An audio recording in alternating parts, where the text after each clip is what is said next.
65회 조사요원 기출 문제 1 물음 3번 풀이하고 있습니다. 자, 함께 보시죠.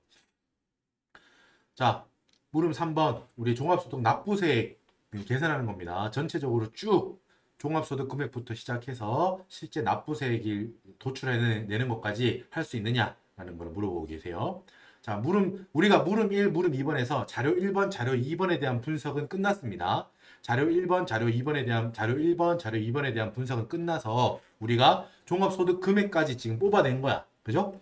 우리가 사업소득 두 개를 하고 있잖아. 사업을 두 개 하고 있어서 그 두 개의 소득 금액을 각각 뽑아냈어. 이걸 합치면 돼. 합치면 그게 바로 뭐다? 종합소득 금액이라고 해요. 일단은 여러분 제가 풀이 과정을 일단 쭉 보여드릴 거예요. 쭉 보여드리고 나서 답안 양식을 보면서 여기 이제 어떻게 빈칸을 넣는지를 다시 한번 전체적인 리뷰하고 이렇게 말씀드릴 거예요. 강의할 겁니다. 여러분들도 답안 양식을 항상 참고하라고 했습니다. 실제 시험이라고 생각하면 일단 지금은 공부 단계니까 전체를 처음부터 저와 함께 쭉 가신다고 생각하고 실제 시험 연습을 할 때는 뭐다? 주어져 있는 답안 양식에 주어져 있는 서식에 있는 항목, 자녀세액공제 항목이 있거든. 그러면 그걸 찾아서 쓰고 이런 식으로 하는 게 편리할 겁니다. 자, 자료 3번을 분석해 볼게요. 자, 생계를 같이 하는 부양가족들의 리스트입니다. 일단 본인 48세 남성 세대주 이석이라고 했죠. 48세 남자라고 했습니다. 자, 여러분 본인은 뭐 나이가 어떻든 소득이 많든 적든 무조건 기본공제 대상입니다. 뭐라고요? 본인은 나이 요건, 소득 요건 이런 거 상관없어. 무조건 자기 자신은 150만 원 기본공제 돼요. 알겠죠? 본인은 무조건 된다 이렇게 생각하면 돼. 요건이 두 개가 있다고요. 나이 요건, 소득 요건 이렇게 있어요. 그런데 뭐다? 본인은 무조건 된다. 나이 상관없다. 소득 요건 상관없다. 무조건 본인 기본공제는 무조건 된다라고 생각하면 됩니다. 자, 배우자가 있어요. 배우자는 45세. 아까 전에 뭐 그 주택수 계산할 때 이름도 봤죠? 까먹었는데 뭐 박모식이었나? 있었죠? 자, 이 사람은 여러분 양도소득 금액이 2천만 원이 있대요. 양도소득 금액이 2천만 원이 있대요. 뭐 2021년에 뭐를 팔았나 봐. 그래서 양도소득 금액이 2천만 원이 있어요. 여러분 기본공제 대상이 아닙니다. 소득 금액이 100만 원 이하여야 기본공제 대상이 돼. 이따가 한번 요건을 제가 다 정리해 놨거든요. 이따가 보여드릴 거야. 양도소득 금액이 2천만 원이나 되니까 얘는 기본공제 대상이 아니에요. 읽으면서 요건 체크하시는 게 편해. 기본공제 대상은. 장남은 어때요? 10세 그리고 초등학생이죠. 자, 자녀 같은 경우는 20세 이하여야 돼. 20세 이하여야 됩니다. 어때요? 10세니까 10살이니까 됩니다. 오오오오오. 그리고 장녀 첫째 딸 6세 미취학 아동 얘도 20세 이하니까 됩니다. 자, 차녀 올해 넣네요. 너무 귀엽겠다. 2021년 3월 7일에 출생신고를 했어. 올해 출산을 했네요.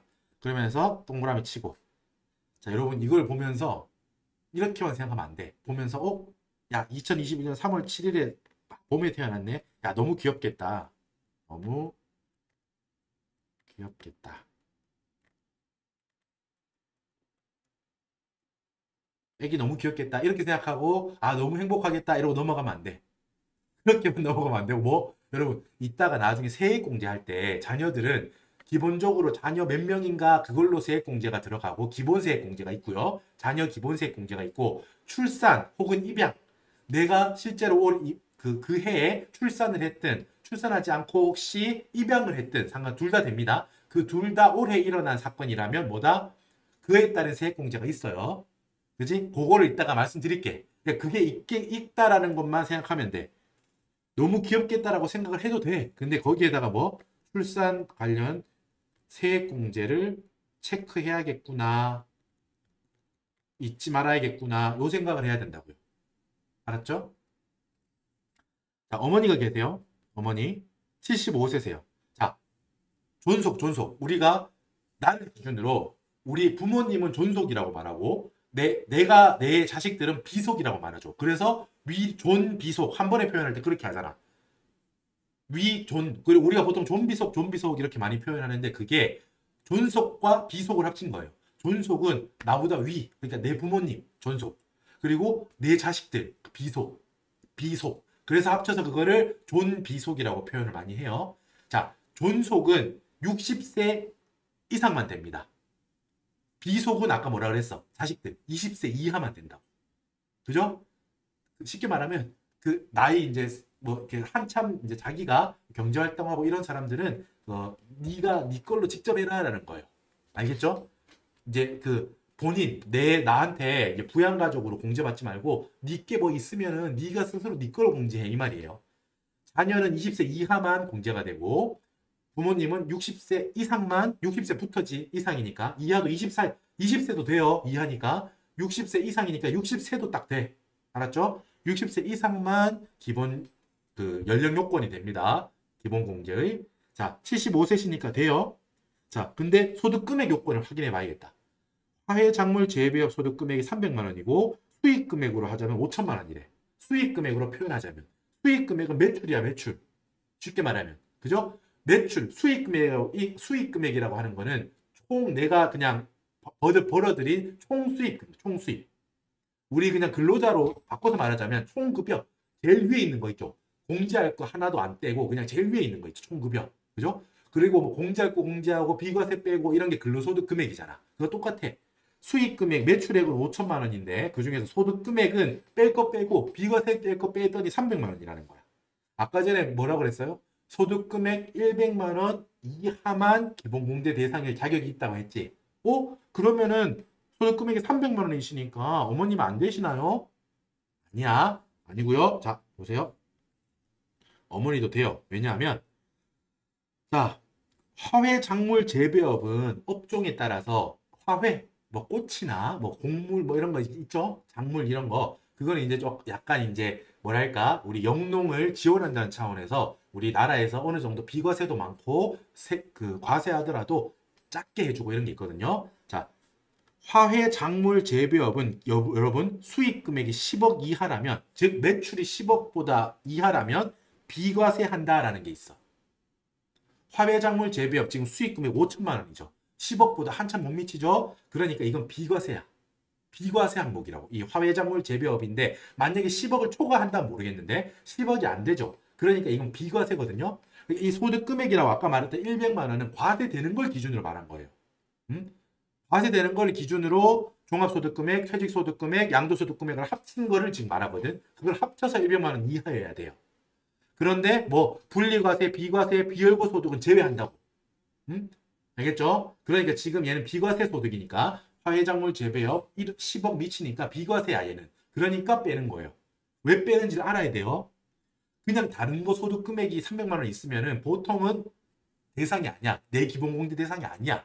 근데 화훼작물 재배업은 나라에서 이거를 꽃 재배하고 이런 걸 많이 장려하기 위해서 도와준다고 생각하면 돼요. 10억 이하는 아예 뭐든 과세를 안 한다고. 그렇게 했고 우리는 이 소득 금액 100만 원 판단할 때는 비과세 소득, 비월고 소득 이런 거 다 뺀다고. 분류과세 소득 이런 거 다 뺀다고. 뺀 걸로 종합과세, 퇴직소득, 양도소득 금액을 합친 거에 100만 원 이하거든요. 그러니까 아까 배우자 같은 경우는 양도소득 금액 100만 원을 판단할 때 종합소득 금액 더하기 퇴직소득 금액 더하기 양도소득 금액 요 더한 거가 100만 원 이하여야 되잖아. 근데 양도소득 금액이 2천만 원이니까 안 됐던 거야. 배우자는. 근데 어머님은 일단 나이 요건 오케이. 60세 이상이세요. 오케이. 그리고 그 소득 금액 요건 체크해 보니까 300만 원이 소득 금액이신데 수익 금액으로 환산하면 5천만 원인 거예요. 근데 수익 금액 10억 이하의 화훼 작물 재배업 같은 경우는 비과세다. 비과세라고 되어 있어요. 그렇기 때문에 어머님은 소득 제한이 걸리지 않는다는 거야. 그래서 기본 소득 요건이 된다는 거야. 요런 거 좀 외워야겠죠. 알아둬야겠죠. 근데 이것도 여러분 기본공제 대상 되는 건데 결국 뭐 느낌이 여러분 요렇게 살짝 가져가도 돼. 뭐냐면 무슨 말이냐면 이걸로도 페이크를 줄 수 있긴 있겠지. 예를 들면 화훼작물 재배업을 하시는데 막 50억짜리야. 화훼작물 막 꽃 단지를 막 어마어마하게 막 몇만 평을 갖고 계시대. 여러분 그런 분을 지금 우리 조사위원 시험에 어머님으로 모실까요? 안 모십니다. 제가 지금 무슨 말씀을 드리냐면 뭐랄까 이게 세법에서도 꽃을 재배하는 거는 장려해야지. 근데 막 매출이 10억 이상 나. 어? 그러면 꽃으로 막 완전 기업처럼 하고 있다는 거잖아. 꽃을 팔아서 매출이 10억 이상이야. 10억 초과야, 초과. 그러면은 그런 경우도 있겠지, 당연히. 있을 수 있잖아. 충분히 있을 수 있는데 지금 그런 분을 우리 조사요원 시험에서 어머니로 모시겠냐고. 잘 안 모셔요. 요것도 우리끼리 하는 소리야. 무슨 소리냐면 그냥 이게 수험생 팁으로 드리는 말씀이에요. 수험적으로 이게 이 항목에서 여러분 비과세 요건이 있을 것 같지. 일단 화훼작물 이런 거니까. 일단 여러분들 그건 알아야 되는 거야. 아, 소득 요건이 100만 원 이하여야 되고 그거는 종합소득금액, 퇴직소득금액, 양도소득금액 이 세 개를 합친 소득금액이 100만 원 이하여야 되는구나. 이거는 여러분이 알고 있어야 돼요. 근데 내가 이거는 몰랐다고 해봐. 화훼 관련한 게 비과세 요건이 10억인지 몰랐을 수 있잖아, 충분히. 사실 저도 몰랐어요. 근데 몰랐을 수 있지만 시험에서는 맞출 수 있다고. 왜냐하면 우리 시험에서 굳이 그런 사람을 예로 내겠냐고. 어머님인데 뭐 유명한 화훼단지의 엄청난 대표님이세요. 이런 경우를 우리 어머님으로 모시지 않는다. 그죠? 그런 일반적인 경우를 말하는 거예요. 그죠? 그렇기 때문에 그냥 비과세 요건을 만족했겠지라고 생각하고 풀어도 열의 9은 맞을 거야. 무슨 말인지 알아요? 화훼작물 재배요. 왠지 뭔가 비과세거나 100% 비과세 아니면 어떤 요건이 되면 비과세일 것 같아. 막 이런 생각은 여기까지만 캐치하면 돼. 이게 수험생적인 IQ라고 이게. 수험생의 센스야, 센스 그냥. 물론 실력으로 승부해야 되는데 센스로만 승부하면 여러분 그 합격할 수 없지만 요런 거는 그냥 플러스 알파야. 플러스 알파. 그러니까 모르지만 비과세겠지. 그런 요건이 되겠지. 그냥 교수님께서 그러니까 그렇게 무슨 문제를 구성하셨겠지 라고 생각해버리는 거야. 그게 속 편하겠지. 어차피 공부 안 했는데 뭐. 여러분 이거를 보고 있는다고 예를 들어 가지고 이거를 한 10분 동안 보고 있는다고 이걸 비과세 여부를 우리가 결정할 수 있나요? 몰라. 애초에 내가 이 10억 이하 비과세라는 걸 몰랐다면 이거는 오래 본다고 풀 수 있는 게 아니라고. 그러니까 우리 그때 그게 필요한 거야. 과감한 판단, 과감한 결단. 사실 제외해도 돼. 뭐 된다는 말이 맞는다는 말이 아니고 틀리겠지. 기본공제 대상자가 지금 5명인데 4명으로 체크하겠지. 내가 이걸 잘못 봤다면. 그래도 부분 점수는 있다고요. 평점 안 줘. 알겠죠? 과감하게 갑시다. 과감하게. 공부 한 개 나오면 풀고 공부 안 한 게 나오면 여러분 과감하게 선택하고 넘어가야 돼. 특히 조사요원은. 회계실무는 그런 식으로 넘어가다 보면 합격이 아예 안 돼. 답이 안 나와. 근데 조사요원은 전체적인 우리가 아까 말씀드렸잖아요. 전체적인 그 흐름이 있다고. 답안 양식이 있잖아. 그렇기 때문에 대세에 지장 없다. 이런 그냥 넓게 굵직굵직하게 생각하고 쳐낼 거 쳐내고 야 공부 안 했다 제껴. 이런 식으로 풀면서 넘겨. 공부 안 한 항목이 나왔다. 어떻게 풀겠어요? 못 풀어. 그렇다고 해서 그 이후로 다 빵점 맞는 게 아니라고. 내가 법인세도 내가 이번 대선 충당 공부 안 했는데 나왔다. 아쉽다. 이거 못 풀겠네. 오늘 시간 아끼는 거야 그냥 속으로. 생각을 해. 이 시간만큼 다른 거 풀어야지. 그걸 풀어. 그러고 나서 뭘 해야겠어요? 이거는 제가 나중에 또 팁처럼 계속 말씀드릴 거예요. 수업 시간에. 그거는 알아야 돼. 제가 수업할 때 대손 충당금이 기초에 남아있던 대손 충당금 경기에서 넘어온 한도 초과액은 단기에 무조건 입금 불산입 경기 대손 충당금 한도 초과 얼마 마이너스 유보합니다. 이건 무조건 쓰세요라고 할 거야. 이건 뭐냐면 아까 전에 법인세 비용 송금 불산입 기타 사유출하는 거 있죠. 그거하고 똑같아. 기초에 뭔가 숫자가 있으면 그거 그대로 그냥 입금 불산입 마이너스 유보하면 되거든요. 그거랑 단기분의 대손 충당금 한도 초과액을 나는 계산할 수 없어. 몰라. 안 했어 공부를. 그렇다고 하더라도 뭐는 적어야 되냐? 숫자는 계산 못했어. 그런데 한도 초과 되니까 시험에 냈겠지? 지금부터는 여러분 머릿속으로 이제 하는 거예요. 야매. 그러니까 혼자 생각하는 거예요. 실제로 계산을 안 해봤기 때문에 대손 충당금이 한도 초과인지 아닌지 몰라. 그럴 수도 있는데 많은 경우는 초과 되겠죠? 시험에 굳이 내셨을 거니까. 그러면은 소득 처분이랑 세무 조정은 내가 할 줄 안다는 것만 보여줘도 돼. 송금 불산입, 대손 충당금 한도 초과. 금액은 모르지. 아무거나 써 그냥. 100원, 100원이 100만 원이 아무거나 써. 그리고 옆에다가 소득 처분에다가 써야 돼? 유보. 그거는 공부를 해야지. 그건 제가 설명드릴 거니까. 대손 충당금 한도 초과에 대한 세무 조정은 송금 불산입, 대손 충당금 한도 초과 100만 원 플러스 유보거든요. 유보. 숫자는 계산을 못했더라도 그것만 적어도 돼요. 그것만 적어도 부분 점수가 여러분 막 짭짤해. 합격합니다. 진짜 합격해요. 그러니까 모든 걸 그렇게 하면 여러분 어떻게 되겠어요? 한 15점 받고 떨어져요. 모든 걸 그렇게 하면 안 되지. 근데 내가 공부를 했는데 내가 이 항목은 너무 어렵거나 혹은 시간이 없거나 이럴 수 있잖아. 응? 그런 거는 그렇게라도 하는 거를 수험 전략으로 삼아야 된다고. 그렇게 해서 합격하는 거예요, 우리 시험에. 알겠죠? 간혹 가다가 95점 받는 사람이 있는 거야. 2교시에서. 간혹 가다가 1교시도 마찬가지고요. 우리는 그냥 평균적인 수험생을 가정하고 저도 수업을 하기 때문에 이런 식으로 합격하는 거예요. 1점이라도 더. 교수님, 송금 불산이 알고 있습니다. 대손 충당금 한도 초과라는 것도 썼어요. 금액은 모르지만 유보도 알아요. 그럼 교수님께서 갸륵해서 점수를 준다고. 조금이라도. 요거를 이제 도토리처럼 모아서 합격하는 겁니다. 알겠죠? 제가 수업 중간중간에 드리는 말씀은 허투루 듣지 마세요, 여러분. 오해하면 안 돼. 내가 지금 모든 수험생을 95점 받게 해주겠다. 지금 이렇게 해서 이 강의를 하는 게 아니에요. 조사요원을 합격시켜 드리고 싶고 그래서 제가 유일한 컨셉은 그거야. 조사요원 합격. 그렇기 때문에 제가 뭐 있는 팁 없는 팁 다 말씀드리는 거예요. 알았죠? 됐습니다. 알았죠? 그러니까 화해작물 제외요. 왠지 느낌상 될 것 같아. 해줘야 될 것 같은 느낌이야. 그죠? 그렇게 해서 판단해도 기본공제 대상이라는 거야. 기본공제 대상 그러니까 몇 명이야?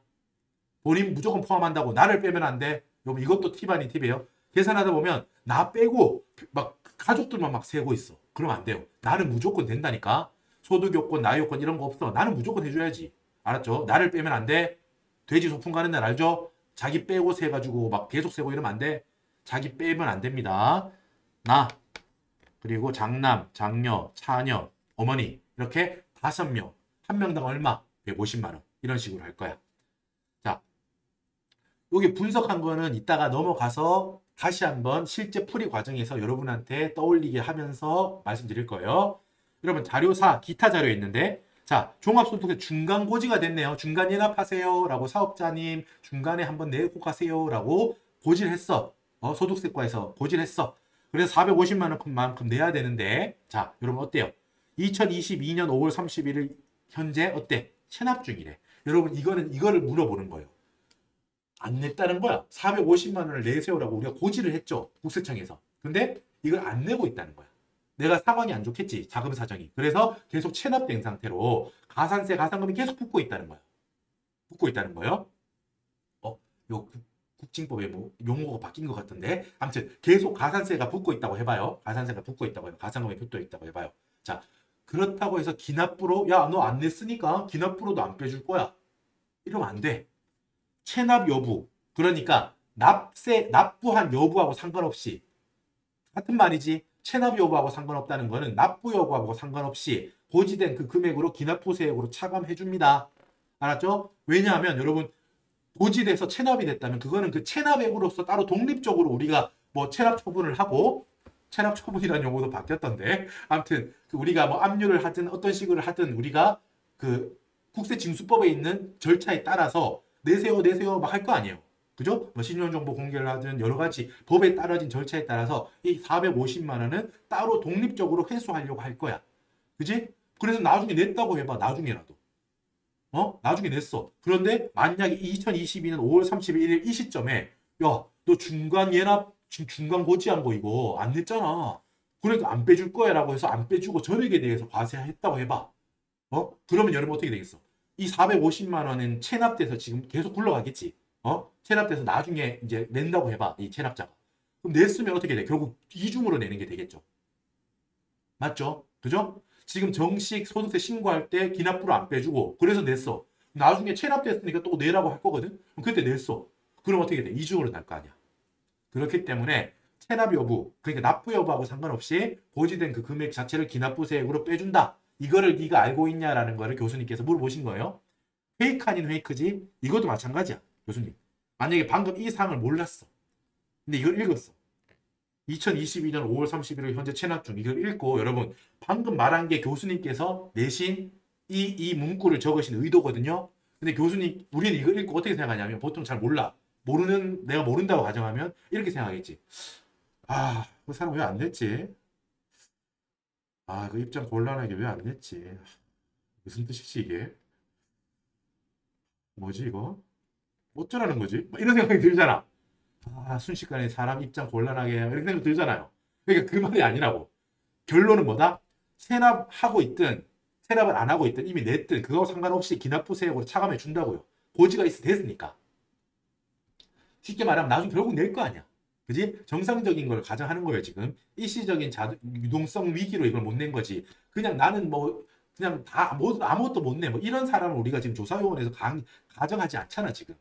그지? 그러니까 그거 아닙니다. 체납하고 있더라도 이미 고지된 건에 대해서는 기납부세액으로 빼준다. 이거를 네가 알고 있냐, 이 말이에요. 하지만 많은 사람들은 아까 저처럼 생각하겠죠. 왜 안 냈지? 내지, 씨. 뭐 이렇게 생각하면 안 돼요. 알았죠? 자, 입니다. 지금부터 풀이를 하겠습니다. 지금 이제 분석을 다 했고요. 자, 보세요. 자, 우리가 계산 과정 요약. 여러분, 제가 지금부터 좀 시간이 걸릴 텐데 쭉 한번 할 거예요. 그러니까 정말 필요한 자료만 답안 양식을 보면서 빡빡 이렇게 빨아와서 적는다면 시간이 훨씬 빨리 풀릴 거예요. 하지만 우리는 지금 일단 공부를 겸하잖아. 기본 강의이면서 기출 풀이 강의라고. 그러니까 이게 어떻게 흘러가는지. 종합소득금액에서부터 시작해서 종합소득 공제 뺀 게 과표다. 거기다가 세율을 곱한 게 우리가 이제 뭐다? 우리가 내야 될 산출세액이다. 산출세액에서 거기서부터 뭐 뺄 거 빼고 세액공제 빼고 이런 식으로 흘러가는 걸 전체를 한번 보여드릴게요. 공부해야 될 게 있다면 중간중간에 체크를 하면서. 여러분 종합소득금액이 있어요. 그죠? 종합소득금액은 우리가 뭐다? 숫자를 이미 다 외웠다. 아까 전에. 무릎 1번에서 여러분 얼마였지? 9,800만 원이었죠. 제조업의 사업소득금액. 그리고 무릎 2번에서 나온 뭐다? 주거용 임대 부동산의 임대 사업소득금액. 얼마였죠? 2,944만 원. 이거 두 개를 여러분 어떻게 해야 돼? 각각 소득금액이잖아. 이거를 더한 걸 우리는 뭐라고 한다고? 종합소득금액이라고. 종합소득금액은 만약에 이 사람이 뭐 근로자다. 기타 소득이 있다. 그렇다면 종합과세 되는 친구들은 다 합쳐야 돼요. 그게 종합소득금액이잖아. 그죠? 그게 종합소득금액의 의의죠. 다 합쳐. 종합소득 과세를 할 거야. 우리 종합과세 할 거야. 무릎 1번, 무릎 2번 합쳐. 그게 종합소득 금액이고 거기서 우리는 종합소득 공제라는 걸 빼. 이 종합소득 금액 자체에다가 우리가 세율을 곱해버리면 너무 큰 금액이 돼. 그래서 야 공제할 게 있으면 공제라는 건 여러분 디덕션이야. 디덕션. 빼준다고. 뺄 게 있으면 제해주겠다는 공제해준다는 뜻이 알죠? 공제라는 거는 뺀다는 뜻이에요. 총 그 금액이 종합소득 금액이잖아. 거기서 바로 세율을 곱하면 너무 세금이 많이 나오니까 너무 힘들어. 그러니까 뺄 게 있으면 빼줄게. 한번 체크해보자. 공제해줄게. 그게 종합소득 공제입니다. 빼. 그럼 뭐예요? 종합소득 금액에서 종합소득 공제를 뺀 게 종합소득 과세 표준이야. 과세 표준은 여러분 제가 아까 말한 적이 있지만 뭐예요? 과세 표준은 세율을 곱할 대상이라는 뜻이야. 과세를 할 표준이 되는 금액. 그 표준이 되는 금액에다가 세율을 곱하면 얼마를 내야 되는 산출세액이 나와. 세금이 얼마인지 나온다고. 뭐 그 후에도 세액공제 여러 가지 많지만 가산세도 있고 많지만 그냥 러프하게 생각하면 되는 거야. 과세 표준이 있고 거기에다가 세율을 곱한 게 우리가 낼 세금이다. 산출세액인 거야. 산출된 세액. 여러 가지 계산해 봤더니 계산의 결과로 산출된 세액이 그거다라는 거야. 물론 뺄 게 추가적으로 세액공제도 있고 뭐 가산세 있으면 더 내야 되고 이러니까 추가적인 미세 조정은 해야겠지. 조정할 걸 해야겠지. 세액 정체상, 세법 정책상 뺄 게 있으면 빼주고 더할 거면 더 하겠지만 큰 틀에서는 산출세액이 결국 내가 내야 될 거다 이렇게 생각해요. 거기서 뺄 걸 빼고 더할 건 더 할 거야 이따가. 됐지? 그러니까 과세 표준은 뭐다? 세율을 곱할 대상이다. 이렇게 생각하면 돼. 여러분 제가 지금 왜 이렇게 말을 하냐 하면 아무 생각 없이 그냥 외우면 헷갈려서 나중에 기억이 잘 안 나. 뭐에서 뭐를 뺀 게 뭔지도 모르고 과세 표준이 뭐지? 막 이런 생각이 든다고. 과표라고 막 하잖아. 과표 구간. 과표가 과세 표준을 줄인 거야.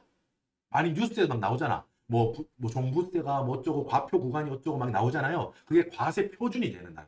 과세 표준을 기준으로 해서 그 과표가 뭐 일정 이상이면 어떻게 하겠다 막 이렇게 막 뉴스에 나온다고. 여러분들 많이 들었을 거야. 우리가 업무할 때도 많이 보게 되고.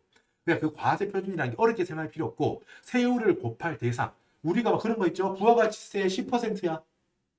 뭐에 곱할 건데 그 10%를. 그지? 거기도 과세 표준이 있을 거 아니야.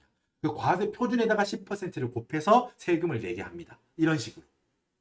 어렵지 않지? 그지? 세율을 곱함의 대상이 되는 그 표준이 되는 금액. 그게 과세 표준이에요. 그걸 구할 때 어떻게 한다고요? 종합소득금액이라고 해서 뭐 번 거 요걸 전부 다 해버리면은 너무 세금이 많다. 뺄 걸 좀 빼줄게. 종합소득 공제로서 빼줄게. 그래서 과세 표준을 뽑아내는 거예요. 됐죠? 한 번만 들어두시면 돼. 이거는. 자, 여러분 보세요. 지금 이게 색연필, 형광펜을 이렇게 어느 정도 이제 외우기 쉽게 이렇게 해드렸는데 종합소득 공제에 대해서 이제 분석합니다. 종합소득 공제 이 박스를 보세요. 화살표. 인연주택 이렇게 있는데 보통 우리 시험에서 여러분 3번, 4번 뭐 잘 안 나오긴 해. 제가 여러분 그런 거 오해하지 마세요. 뭐 이런 게 없다 이런 말이 아니고 우리 시험에서 주택담보노후연금 이자비용공제랑 특별소득공제는 뭐 그렇게 잘 안 나오는 경우가 많습니다. 그렇기 때문에 우리는 주로 인적공제 여기에 핵심을 가지세요. 연금보험료 공제도 그렇게 많이 안 나오는데 이 문제에서 나왔어. 그죠? 아까 기억나요? 아까 사업자가 기억나요? 뭐 그 제조업, 시멘트 가정했죠? 그 제조업 할 때 뭐 근로자 본인의 급여 그리고 국민연금보험료 그리고 건강보험료 그걸 전부 다 비용으로 넣었었다라고 해서 처리했었잖아. 어떻게 처리했었어? 본인에 대한 급여는 필요경비 불산입이야. 너 이거 비용 아니다. 인출금을 출자한 거잖아. 아니야. 국민건강보험료는 오케이 비용으로 인정해. 필요경비 맞아. 하지만 연금보험료 어떻게 했어? 필요경비 불산입했어. 근데 왜? 너는 비용 아니야. 이거 아니었어. 그러니까 어떤 말이야? 일단 필요경비는 아니야. 필요경비로 빼는 게 아니고 너는 나중에 뒤에서 빼준다고 했지. 그게 여기야. 여기라고. 아까 말했던 거 있죠? 연금보험료 공제 300만 원이었던 것 같아. 그 금액을 여기서 이제 빼주는 거야. 종합소득 금액을 계산하는 단계에서 필요경비로 빼주는 게 아니고 그 다음에 종합소득 공제에서 빼준다는 거야. 결과적으로 똑같아. 어차피 300만 원을 빼는데 어디서 뺄 거냐 이 문제거든. 결국 종합소득 과세 표준에서 마이너스 300만 원 효과가 똑같이 있겠지. 어디서 빼든. 동의하시죠? 따라오죠? 자, 그렇게 했습니다. 자, 우리 여러분 제가 누누이 말하지만 모든 공제를 다 외우는 사람은 뭐 간혹 있어. 하지만 우리는 배울 수 있는 것까지만 잘하면서 가야 돼. 그래야 합격 확률이 더 높아진다고. 인적 공제는 여러분 무조건 외워주셔야 돼. 이 인적 공제는 무조건 외워주셔야 돼. 인적 공제는 기추. 인적 공제는 기추다. 이렇게 외워야 돼요. 인적 공제 기추다. 알았죠? 2년 주택을 다 못 외우더라도 인기추라고도 어떻게든 외우세요. 인기추라고 어떻게든 외우세요. 인적 공제는 기본 공제, 추가 공제가 있어요. 알겠죠? 옛날 말을 하면 더 헷갈리니까 안 할 거야. 지금 있는 규정만 말씀드릴게요. 인적 공제는 기본 공제와 추가 공제가 있어요. 기본 공제는 뭐다? 1인당 연 150만 원이에요. 1인당 연 150만 원. 우리 방금 체크하고 왔죠? 본인, 장남, 장녀, 차녀, 어머니 이렇게 5명. 한 명당 150만 원이라고. 됐죠? 이거는 근데 체크했어야 된다. 무조건 있는 게 아니라 아까처럼 무조건 표가 주어지는데 이 가족들을 보면서 체크하는 거야. 나는 무조건 되지. 본인은 무조건 되지. 와이프? 뭐 예를 들면 와이프든 뭐 남편이든 배우자 확인해 보는 거야. 배우자는 나이 요건은 따지지 않는데 지금 몰라도 돼. 이 말하면 몰라도 돼. 소득 요건만 따진다고 생각하면 돼. 배우자는. 배우자는 뭐 20세 이하, 뭐 60세 이상만 되고 이런 거 아니에요. 그냥 배우자면 너 나이 요건에 상관없고 소득 금액만 100만 원 이하면 돼요. 소득 금액은 뭐였어요, 여러분? 종합소득 금액 더하기 퇴직소득 금액 더하기 양도소득 금액 이 세 개를 더한 게 100만 원 이하여야 돼. 이게 소득 금액 요건이라고 했죠? 그죠? 그걸 체크했어. 아까 전에 배우자는 2천만 원 양도소득 금액이 있었지. 안 돼. 기본소득 공제 안 돼. 이런 식으로 체크를 항상 해야 돼요. 자녀도 나이가 23세야. 그러면 안 돼. 자녀는 비속은 20세 이하만 된다고. 존속. 부모님은 60세 이상만 되고. 부모님이 있는데 57세셔. 그럼 기본공제 대상 아니라고. 알았죠? 이런 식으로 체크해야 돼요. 소득 요건, 나이 요건 다 체크해야 돼. 그러니까 아까 전에 말했잖아. 어머님이 75세셨잖아. 근데 만약에 우리가 비과세 소득인 화훼작물 10억 미만 이게 아니고 10억 이하 이게 아니고 75세신데 만약에 양도소득 금액이 500만 원 있다라고 하면 이분은 아닌 거야. 기본공제 대상이 아닌 거야. 나이 요건과 소득 요건을 둘 다 충족해야 되거든. 하나라도 안 되면 안 돼요. 기본공제 대상이. 맞죠? 지금 말한 거 이해되죠? 자, 오케이. 됐어. 추가 공제도 여러분 알아야 돼. 뭐? 경장부한. 추가 공제는 경장부한. 요거는 외워두셔야 돼요. 자, 경로자 100만 원. 장애인이면 200만 원. 불려자 50만 원. 한부모라면은 100만 원. 그거입니다. 요거 따로 외워두시면 되고,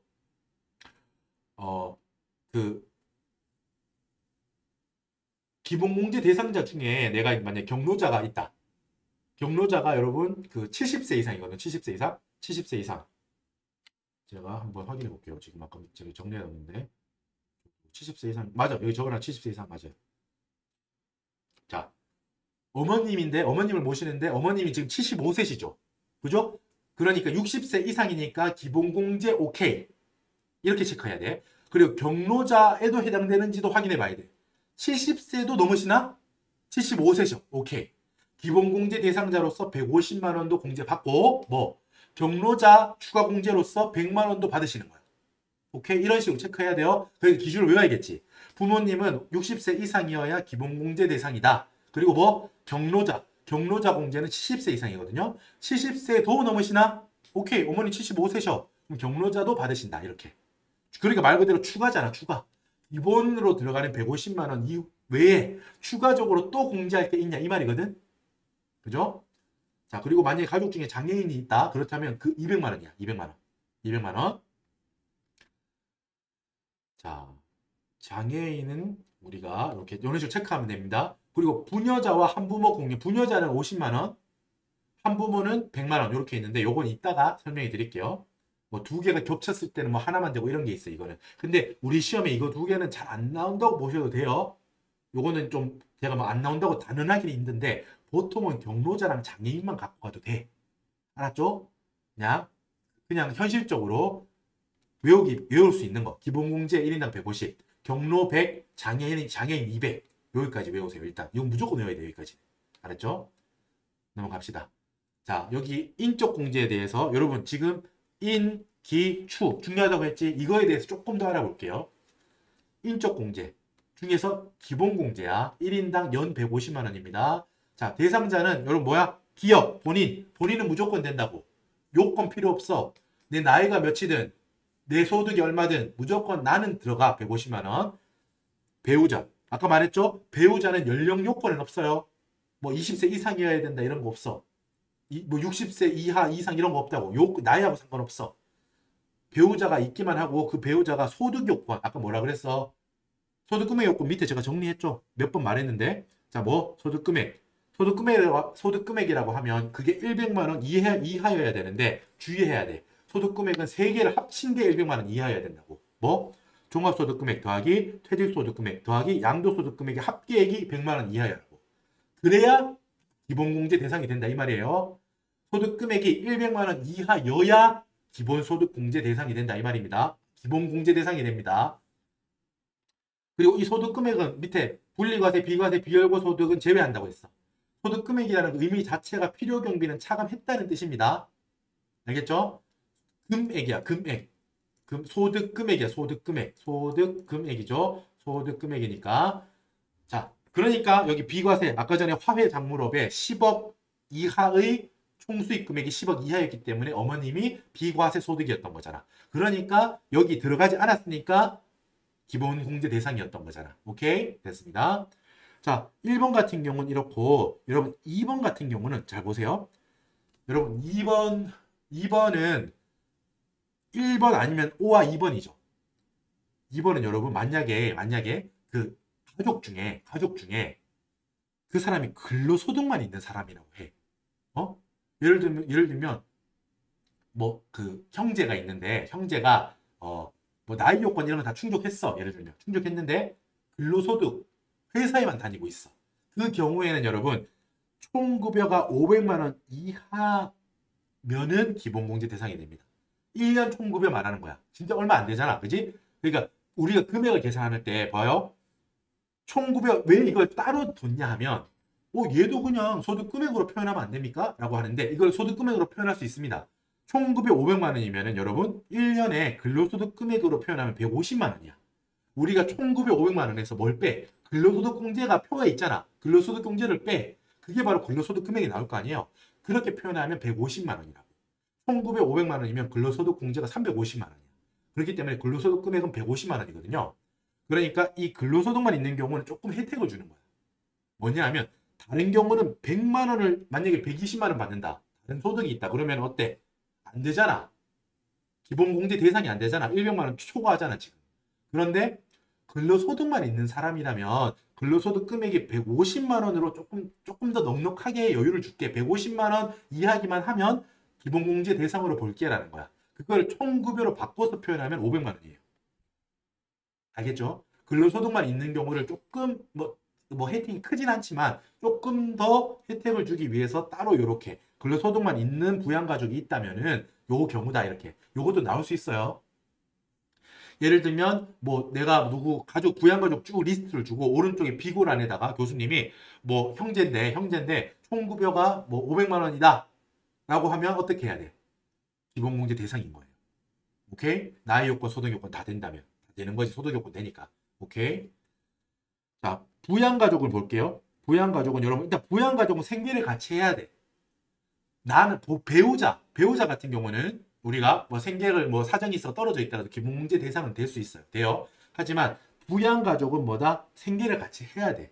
같은 집에 살아야 된다고. 이게 뭐 복잡한 주민등록이 어쩌고 뭐 이런 거 있는데 그걸 같이 몰라도 돼. 우리가 문제에서는 우리 시험이잖아 지금. 문제에서 여기 준다고 부양가족 생계를 같이 한다라고 지금 말했지 교수님이. 그지? 그러니까 생계를 같이 해야 되는 다른 뭐 형제자매 이런 부양가족에 대한 요건은 지금 된 거야. 오케이라고 지금. 만족한 거예요. 근데 저는 일단 생계를 같이 해야 돼. 부양가족은 생계를 같이 해야 된다는 거야. 내가 부양하고 있다는 거야. 쉽게 말해 내가 먹여 살리고 있다 이 말이에요. 부양가족은 연령 조건도 맞아야 되고 소득 요건도 있어야 돼. 자, 연령 요건 존속 아까 말했죠. 우리 부모님이라면 60세 이상입니다. 이상 60세 딱 60세도 포함돼. 비속 내 자식들이라면 20세 이하 딱 20세도 돼. 알았죠? 형제 자매 나의 형제 자매라면 뭐 나보다 나이가 많은 사람 아니 뭐 나이가 많고 적고가 지금 그건 중요한 게 아니구나. 내가 나이가 만약에 70세 이렇다면은 뭐 더 나보다 적을 수도 있지만 중요한 건 이거예요. 형제 자매라면 60세 이상 혹은 20세 이하여야 돼. 그럴 수 있겠지? 형제 자매라면 이 요건이 맞아야 된다. 나이 요건 둘 중에 하나가 맞아야 돼. 많은 경우도 있고 적은 경우도 있겠지. 이거는 형제 자매니까 내 나이에 따라서 그리고 내 그 가족 관계에 따라서 다르겠지만 형제 자매는 뭐 60세 이상 혹은 20세 이하 이 요건은 맞아야 된다고. 그렇죠? 동생이 35세야. 내가 먹여 살리고 있어 집에서. 근데 35세 어때? 요건 돼 안 돼? 안 돼요. 나이 요건이 안 맞는 거야. 기본공제 안 된다는 거야. 이해되죠? 이런 식으로 체크하면 돼요. 자, 뭐 장애인 같은 경우 부양가족 중에 이것도 한번 체크하시죠.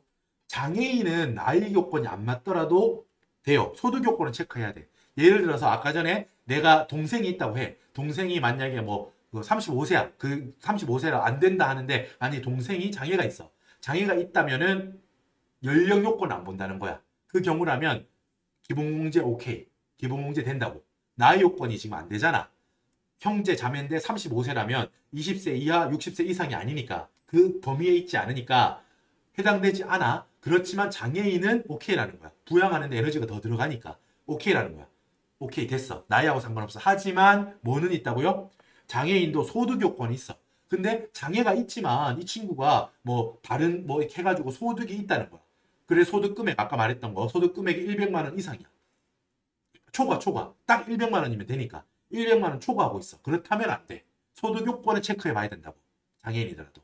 됐죠? 요걸 체크해야 됩니다. 방금 말한 거를. 자, 이게 인적공제, 기본공제입니다. 인적공제 중에 기본공제. 여기는 여러분 제가 지금 말한 거를 여러분들이 다 알고 있어야 돼. 제가 여러분 너무 어려운 거를 무리해서 여러분한테 이건 해야 돼요 라고 말하지 않아요. 제가 이건 해야 된다고 하면 믿어주세요. 이건 진짜 해야 되는구나 라고. 알았죠? 자, 추가 공제에서 이 두 개가 진짜 더 중요하다고 했어. 병장. 이거는 무조건 같이 가야 돼. 경로 우대자는 뭐다? 어머님이 있는데 어머님은 기본공제 어머님 아버님 똑같아. 부모님은 기본공제 요건은 60세 이상이었지. 60세 포함. 오케이? 경로 우대자는 체크하는 거야. 추가공제 대상도 되시나? 이렇게 머릿속에 생각하면 돼. 오케이. 우리 부모님이 기본공제는 되세요. 오케이? 그렇다면 추가공제 중에 경로 우대자 나이 많으신 어르신을 위한 공제가 되나? 체크해 본다는 거지. 몇 세시지? 뭐 70세시다. 오케이 된다는 거야. 70세 이상이시기 때문에 기본 공제 150만 원 오케이. 경로 우대자 공제 100만 원도 오케이. 두 개 다 된다고. 이런 식으로 체크해야 돼. 70세 이런 거 외우고 있어야겠지 당연히. 장애인 공제는 어때? 금액이 좀 크지? 200만 원입니다.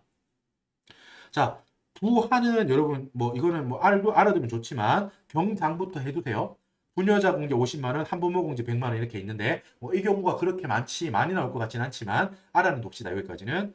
만약에 그리고 부녀자 공제와 한부모 공제가 경합을 한다면 그러니까 두 경우 다 해당되는 경우가 있지. 내가 부녀자야.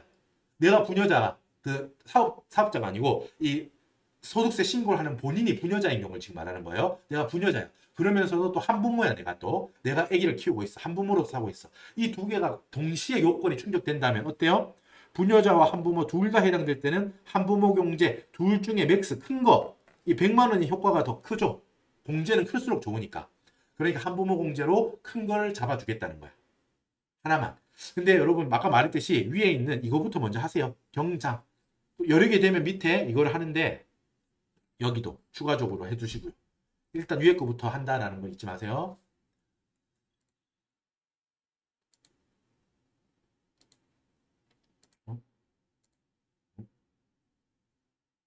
복사가 돼 있네. 자, 계속 풀게요.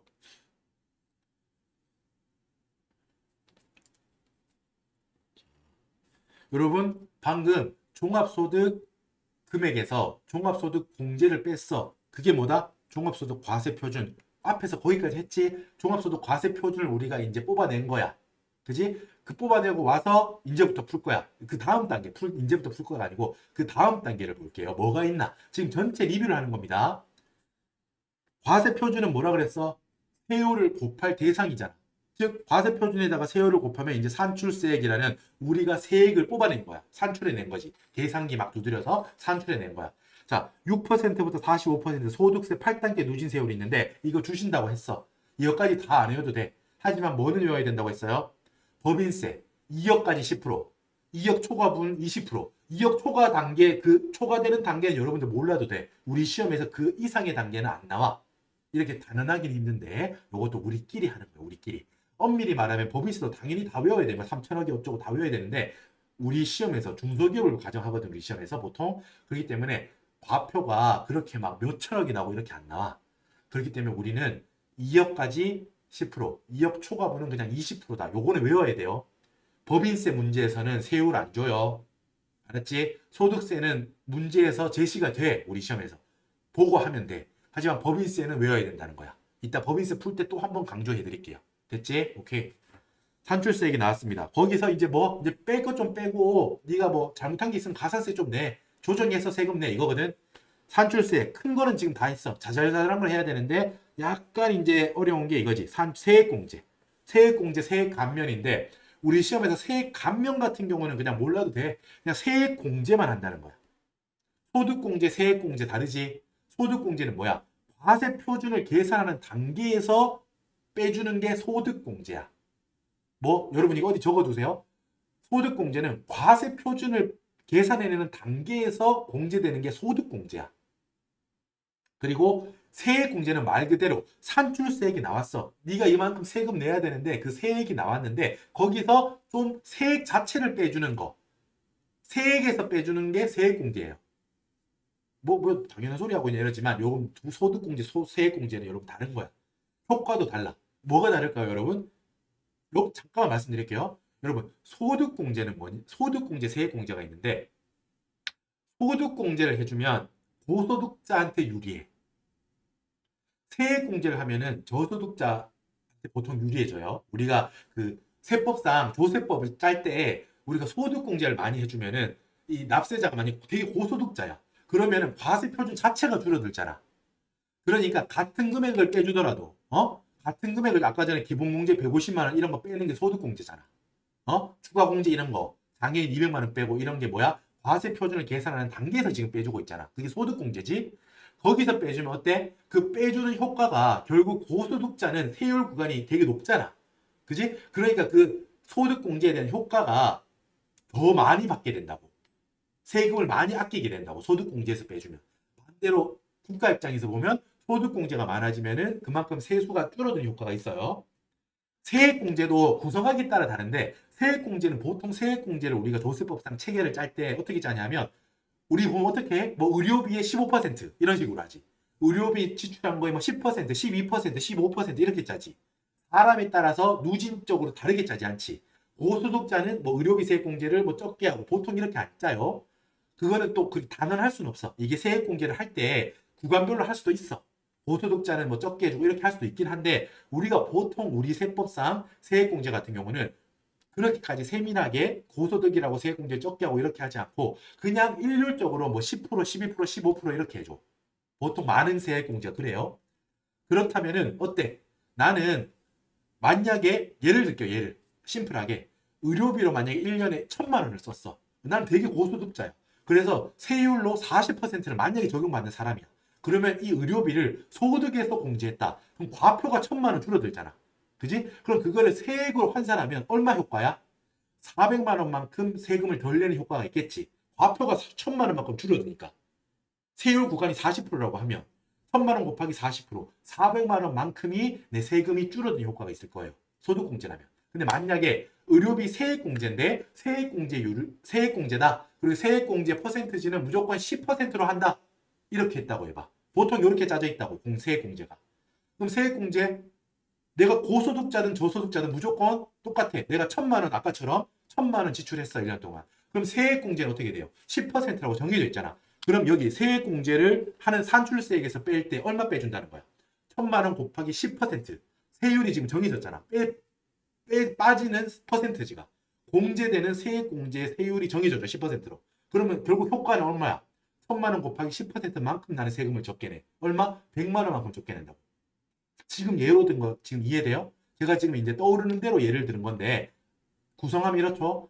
같은 금액이라면 고소득자라면 소득공제가 그 고소득 세율을 고소득 구간에 있는 세율을 적용받아서 우리가 세금을 덜 낼 거니까 효과가 커. 하지만 세액공제로 일률로 그냥 저율로 전부 다 10%, 15%다 이렇게 하면은 그만큼 고소득자 입장에서는 받는 혜택은 줄어들어. 반대로 여러분 내가 최저 구간에 있다고 해봐. 그래서 세율 구간이 제일 뭐 한 15%는 좀 그렇다. 6% 구간이라고 해볼게요. 제일 낮은 구간. 1,200만 원 이하 구간인 사람이라고 해봐. 이 사람은 뭐가 더 유리해? 세액공제가 더 유리하지. 왜? 소득공제에서 1,000만 원을 만약에 뺀다면은 결국 내가 얻는 혜택은 1,000만 원 곱하기 6%, 60만 원이야. 근데 세액공제라면 어떻게 돼요? 세액공제라면 내가 1,000만 원만큼 냈어. 그럼 아까 전에 뭐 고소득자든 저소득자든 무조건 10%라고 했지. 그럼 어떻게 돼? 1,000만 원 곱하기 10%만큼 세액공제 받을 거야. 100만 원만큼. 물론 면세점 이해할 수 있지만 지금 그 논의까지는 하지 않을게요. 면세점 이하라면 그만큼 뭐 돌려받지는 못할 거니까. 아무튼 그렇긴 한데 제가 지금 예로 드는 건 이해가 되시죠? 이해가 되죠? 이렇기 때문에 우리가 2012년인가 13년인가 정확하게 제가 기억이 안 나는데 그때 많은 공제가 소득공제에서 세액공제로 내려왔어. 이거는 그냥 세법 개정생 그렇게 된 거예요. 여러 가지 그냥 우리가 세법을 개정할 때는 여러 가지 우리가 합의를 하잖아. 경제적으로 사회 경제적으로 합의를 한다고. 그러면서 이렇게 하는 게 조금 더 이제 사회 경제적으로 합리적인 것 같다. 조세 정책으로 봤으나 여러 가지를 봤을 때 소득공제보다 세액공제 쪽으로 많이 항목을 내리는 게 나은 것 같다. 이런 식으로. 예를 들면 아까 옛날에는 뭐 다자녀 공제도 소득공제 있었고 뭐 의료비, 보험료, 교육비 이런 거 다 소득공제 있었는데 옛날에는 지금은 내려와서 세액공제 있잖아. 지금 여기 보이죠? 얘들. 이런 식으로 세액공제 내려왔거든. 이게 좀 조세 정책상 정의롭다 뭐 이런 식으로 바뀌어 있는 거예요. 그럼 제가 지금 한 10분 동안 말했는데 요거는 그냥 몰라도 상관없어요. 그냥 재미로만 들어두시면 돼. 세액공제가 그래서 지금 많아졌다 이 말을 하고 싶은 거야. 소득공제 있는 애들끼리 다 세액공제로 내려와서 지금 봐봐 너무 많지 여기. 세액공제 많죠? 하지만 다 외울 순 없어. 그리고 아까 말했잖아. 우리 시험에서는 아까 너무 감사했지. 뭐 있었어? 이 많은 세액공제 중에 자녀세액공제 그리고 밑에 표준세액공제 이거 2개 교수님께서 딱 제시했잖아. 이거 2개만 찾아. 나머지는 없다 얘들아. 나머지는 네가 있는지 없는지 체크할 필요도 없어. 사실 우리 체크도 못하죠. 너무 많아서. 그렇지만 교수님께서 애초에야 골머리 썩을 필요 없어. 자녀세액공제, 표준세액공제 이것만 네가 적으면 돼 라고 교수님께서 말씀해 주신 거예요. 알겠죠? 뭐가 있는지만 살펴만 볼게요. 다른 시험, 다른 회차 같은 경우는 몇 개 나오는 것도 있으니까 제가 색칠한 거 위주로만 한번은 살펴봅시다. 자녀세액공제 알아야 되고요. 특별세액공제 밑에 보의, 교, 기 이렇게 있어요. 보험료, 의료비, 교육비, 기부금 이렇게 있는데 이거는 기본적으로는 근로자들이 적용받는 건데 일단은 여러분 우리가 다음 회차 다른 거를 풀 때 요 해당되는 항목이 나오면 그때 풀어볼게요. 여기를 지금 숫자까지 전부 다 예를 들어서 강의를 하려면 너무 길어져. 이미 너무 길잖아. 이미 너무 긴데 여기까지 하면 진짜 너무너무 길어져. 알았죠? 그러니까 이런 게 있구나. 보의교기 세액공제는 알기는 내가 알아야겠구나라는 생각을 하고 계세요. 자, 표준세액공제 이 문제에 적용되지. 그리고 월세세액공제는 우리 시험에는 안 나온다고 봐도 되는데 우리 그냥 근무하다 보면 많이 보게 되지. 많이 들어봤죠?